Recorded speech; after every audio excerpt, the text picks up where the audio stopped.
एक बार जोरदार नारा लगाए।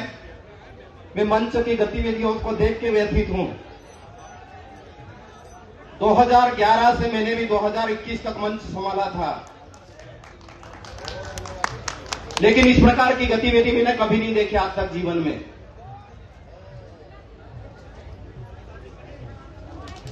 ये मंच जोड़ने वाला है, तोड़ने वाला नहीं है, और आइडियोलॉजी वाला मंच है। एक बार जोरदार नारा लगाइए। मैं कोई किसी को सलाह नहीं दूंगा, मेरे जीवन का जो प्रैक्टिकल अनुभव वो बात इस मंच से शेयर करूंगा मैं। जोहार, हाथ ऊंचा करके जरा जय जोहार का नारा लगाइए भाइयों। जय जोहार का नारा है,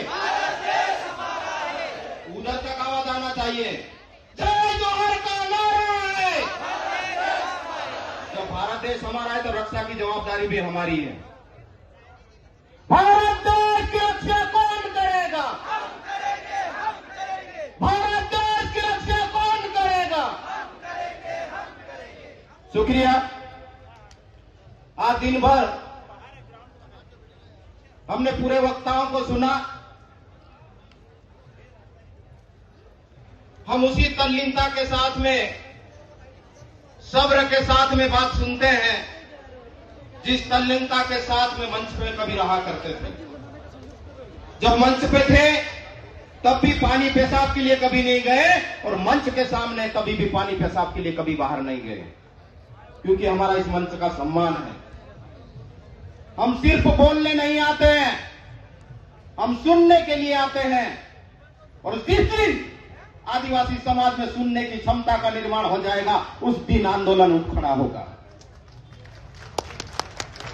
जो बोले वो चले गए,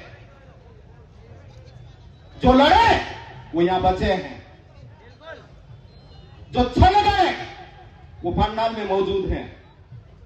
मैं इसका मतलब ये नहीं कि जो चले गए जिनकी व्यस्तता है उनकी बात कर रहा हूं, लेकिन कई सारे ऐसे लोग चले गए हैं जो काम के लोग रहते हैं, वो आखिर तक बैठते हैं और आखिर तक पूरी बात को सुनते हैं और जाके मैदान में काम करते हैं। हमने 2013 से बचपन से काम कर रहे हैं, लेकिन 2013 से मिशन के रूप में काम किया है कि भारत देश में गांव गांव घूमना है, लोगों से मिलना है। और 2013 तक 2026 तक अभी तक 2000 से ज्यादा गांव हम घूमे हैं, और वहां पे जो आदिवासियों की स्थिति है उसको समझने की जरूरत है। हमारे जैसे लोग हैं वो मंच पे आके बात बोल जाते हैं, लेकिन वो गरीब आदिवासी जो अंतिम पंक्ति में बैठा है, रोटी कपड़ा मकान के लिए संघर्ष कर रहा है, उसकी बात सुनने वाला कोई नहीं है। वो यहां के बात भी नहीं कर सकता, और तो और छोड़िए आपके साथ में भी बैठ के बात नहीं कर सकता, क्योंकि आपके साथ में जो चमचे होते हैं ना, वो उनको आगे नहीं आने देते हैं। कई सारे समाज के लोग आज भी ऐसे हैं, चाहे ये मिडिल भारत की बात कर लो, पूर्वोत्तर राज्य की बात कर लो, दक्षिण राज्य की बात कर भारत की बात कर लो, या उत्तर पूर्व भारत की बात कर लो। कई लोग घरों में कांटे लगा करके, घरों में ताला लगा के मजदूरी की तलाश में निकले हुए हैं। हमारे लोगों ने बहुत अच्छा गाना गाया था, काय कोरीने जीवनो दादा, काय कोरीने जीवेनो, झोपले काटा दी दे दाने वाड्या रखने चल्या रे। तो ये जो लाइन है इसको हमको समझने की जरूरत है। सब लोग बोल रहे हैं कि हम लड़ रहे हैं, लड़ रहे हैं, लड़ रहे हैं, लेकिन कितना लड़ रही है वास्तविक हकीकत अपने आप से पूछो। जब लोगों के बीच में जाते हो तो पता चलता है कि हम युवाओं की बात करते हैं ना, युवाओं का भविष्य क्या है। जिस जमीन को हम मां बोलते हैं वो जमीन हमसे छीन गई है। जिस जंगल से हम नाते रिश्ते की बात करते हैं, उन जंगलों की कटाई हो गई है। मैं किसी को इस मंच से क्रिटिसाइज नहीं कर रहा हूं, लेकिन आप एक पेड़ लगाने की बात करते हो, लेकिन अभी 4 दिन पहले का मध्य प्रदेश का दैनिक भास्कर का डाटा है कि मध्य प्रदेश की सरकार 15 लाख पेड़ काटने की अनुमति ऑलरेडी दे चुकी है। और कई लोग ऐसे हैं जिनको रोजगार नसीब नहीं है, और आप बात करते समाज को बढ़ाने की, लेकिन उनके लिए हमारा क्या योगदान है? जब गांवों में जाके देखते हो तो शिक्षा व्यवस्था की क्या हालत है, क्या होना वो अलग बात है। स्कूली शिक्षा पाठ्यक्रम में, कॉलेज के शिक्षा पाठ्यक्रम में, पीएचडी के रिसर्च के विषय क्या होना वो अलग बात है, लेकिन मेरे समाज का जो नौनिहाल है, देश का भविष्य है, उनकी हालत को जाना क्या आपने? गांवों में स्कूल भवन बनाने की नीति बनी। क्या बनाया? प्राथमिक विद्यालय है और 3 कक्ष बनाए, और उसमें भी एक कक्ष आपने ऑफिस के लिए बनाया। 2 कक्ष में आप पहली से तीसरी तक के बच्चों को बिठाते हो और चौथी और 5वीं के बच्चे को एक कक्ष में बिठाते हो। यह हकीकत है। हम बात करते हैं हमारे जनप्रतिनिधियों की। जब ये नीति बन रही थी, मैं भाजपा कांग्रेस की बात नहीं कर रहा हूं, जब स्कूल भवन बनाने की नीति बन रही थी, तो हमारे लोग क्या कर रहे थे? ये प्रश्न हम लोगों को पूछना चाहिए, अपने आप से भी पूछना चाहिए। एक नीति बनाई और कि 40 बच्चों पे एक ही शिक्षक होगा। हमारे गांव में मंजरे टोले में लोग रहते हैं, वहां पहली से 5वीं तक 40 ही बच्चे होते हैं, एक ही शिक्षक वहां पे नियुक्त होता। आप कुछ भी कर लीजिए, रो लीजिए, गा लीजिए, बजा लीजिए, पॉलिसी है। तो ये पॉलिसी की बात कौन करेगा? इसमें मंथन करने की जरूरत है। हम बराबर उलाना देंगे कि ये संगठन, वो संगठन, ये पार्टी, वो पार्टी। अरे भाइयों, जब बिगड़ समाज के लोग, जब समाज की बात आती है, तो सिर्फ दिखावा नहीं करते जैसे हम लोग करते हैं। आज मैंने देखा, मैं भी किसी राजनीतिक विचारधारा से आता हूं। आज की तारीख में यहां कांग्रेस आई, बीजेपी आई, बाप आया, आप आया, हम लोग एक दिन के लिए इकट्ठे होते हैं, लेकिन उस दिन का समाज को इंतजार है जिस दिन मेरे समाज के लोग, चाहे किसी भी राजनीतिक विचारधारा में संबंध रखते हो, लेकिन बैठ के विचार कैसे कर सकते हैं कि आपकी क्या जवाबदारी, हमारी क्या जवाबदारी। आप सत्ता पक्ष में हो तो आपकी क्या जवाबदारी, हम विपक्ष में है तो हमारी क्या जवाबदारी। ये विचार हो रहा है क्या? और हमारा सपना वो है, हम सिद्धांत की राजनीति करना चाहते हैं, समाज और देश को बचाने की बात करना चाहते हैं। तो हमको वास्तविकता पे बात करना पड़ेगा, मंथन करना पड़ेगा, चर्चा भी करना पड़ेगी, समय भी देना पड़ेगा। हम लोग बोलते हैं कि हम लोग बिजी हैं, हमारे पास में वक्त नहीं है। सबको मालूम है कि आदिवासी एकता परिषद के इस कार्यक्रम में 22-23 राज्य से लोग आए हैं। आपने समय का निर्धारण क्यों नहीं किया? यह हमको सबको अपने आप से पूछना पड़ेगा। सबको जल्दी है, आप एक दिन नहीं बैठ सकते। मैं वास्तविकता बता रहा हूं, मुद्दे की बात होती है, ज्ञापन देने के लिए कितने लोग निकलते, आपने आपसे पूछिए। ये भला व्यक्ति ज्ञापन दे रहा है, ये भला व्यक्ति संगठन ज्ञापन दे रहा है, ये भला राजनीतिक पार्टी की लड़ाई है। अरे भाइयों, मुद्दा मुद्दा होता है। यदि शिक्षा का मुद्दा है तो वो है, वो मेरे समाज का मुद्दा है, गरीब लोगों का मुद्दा है। वो भाजपा, कांग्रेस, बसपा, सपा, आप बाप अकेले का मुद्दा नहीं है। उस मुद्दे के लिए हमको लड़ाई खड़ी करना पड़ेगी इस देश में। जब तक मुद्दे की लड़ाई नहीं खड़ी करेंगे, तब तक आप गुलाम बन के रहोगे, किसी भी राजनीतिक विचारधारा में रहो। आपको इतनी हिम्मत जुटाना पड़ेगी कि आप जिस भी राजनीतिक विचारधारा में रहना चाहते हो, रहिए। लेकिन मेरी बात नहीं सुनते तो मैं भी आपकी विचारधारा को स्वीकार नहीं करता। ये बात हमको कहना पड़ेगी और इतना मादा हम में रखना पड़ेगा। अभी अशोक दादा बोल रहे थे, जितेंद्र भाई वसावा ने बोला, हमको पढ़ना पड़ेगा, हमको समझना पड़ेगा, अनुभव लाना पड़ेगा। और जब अनुभव और पढ़ाई के साथ में, डाटा तथ्य के साथ में बात करते, दुनिया की कोई भी ताकत झुटला नहीं सकती, ठुकरा नहीं सकती। और हमको वो आंदोलन की जरूरत है। ये आंदोलन है, मजाक नहीं है। ऐसे आंदोलन की तैयारी करो। यहां सारे गरीब लोग आए हैं, आर्थिक स्थिति से समाज टूट चुका है। मैं ईमानदारी से कहता हूं, इतने कई सारे लोग गाड़ी घोड़े लेके आए, कई सारे उधार के पैसे लेके आए होंगे इस कार्यक्रम में। ये पैदल आए हैं। सोचिए, कब सोचोगे, कब लड़ोगे? मरना एक दिन सबको है, तो लड़ना हो तो आज ही लड़ो, कल का इंतजार मत करो। मेरे साथी ने बोला था, मैं भी सास की सेवा में था, मैं छोड़ने वाला नौकरी। उनने कहा तुम कभी नहीं छोड़ सकते, तुम डरपोक हो। गौतम बुद्ध ने तय किया था कि मुझे निकलना है, तपस्या करना है, तो रात के 12 बजे घर छोड़ के निकल गए थे।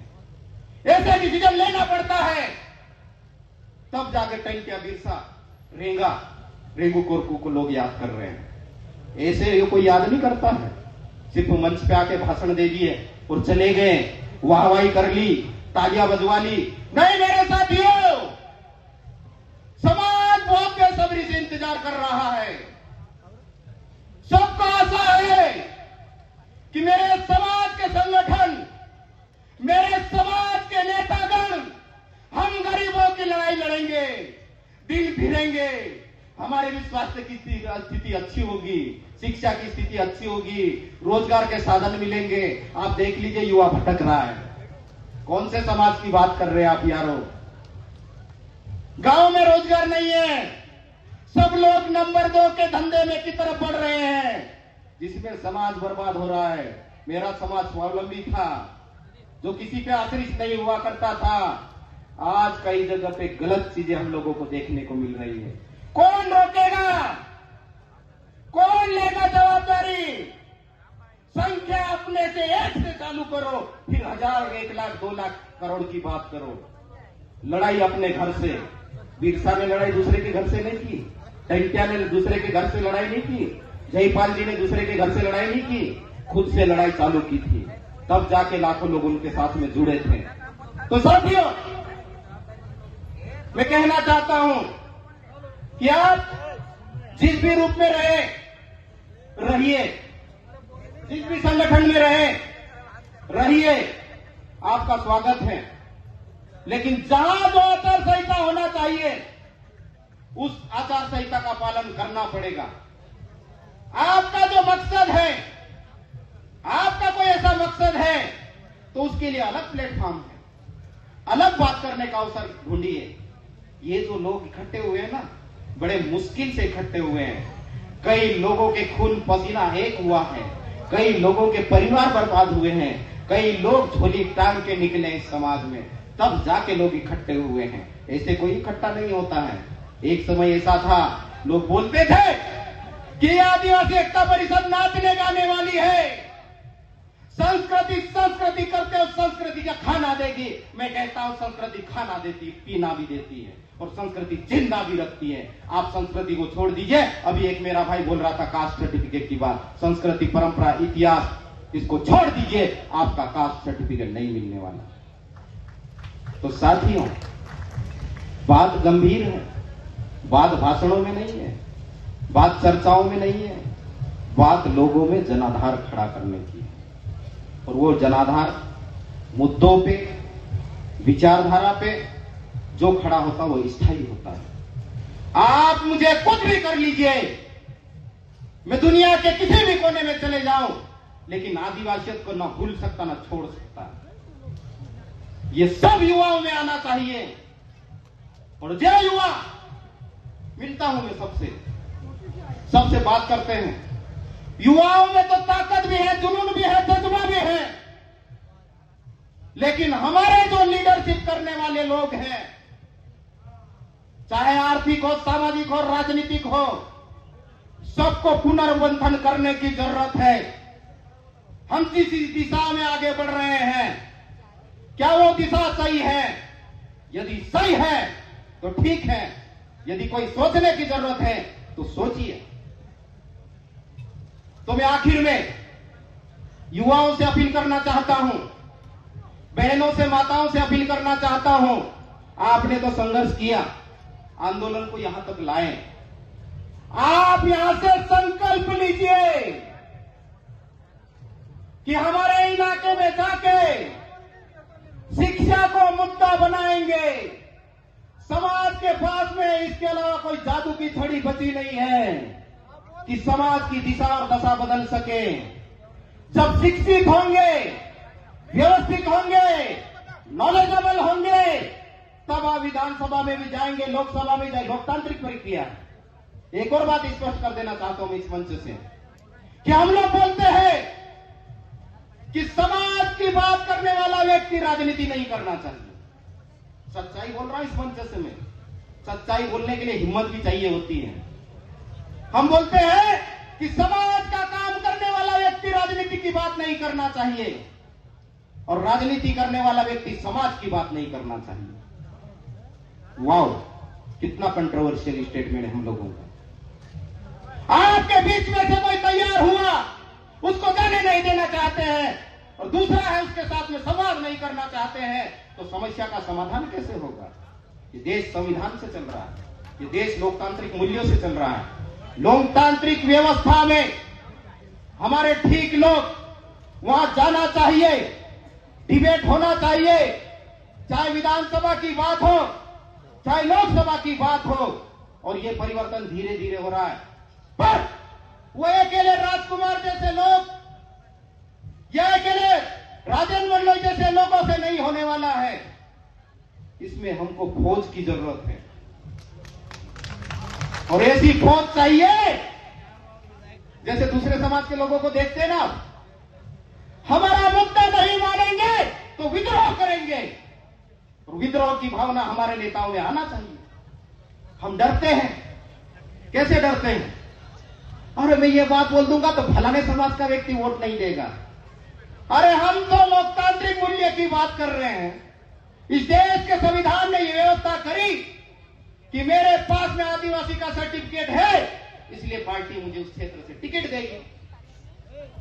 और इसीलिए लोकतंत्र में सभी समुदाय का बराबर की बात उस सदन में होना चाहिए।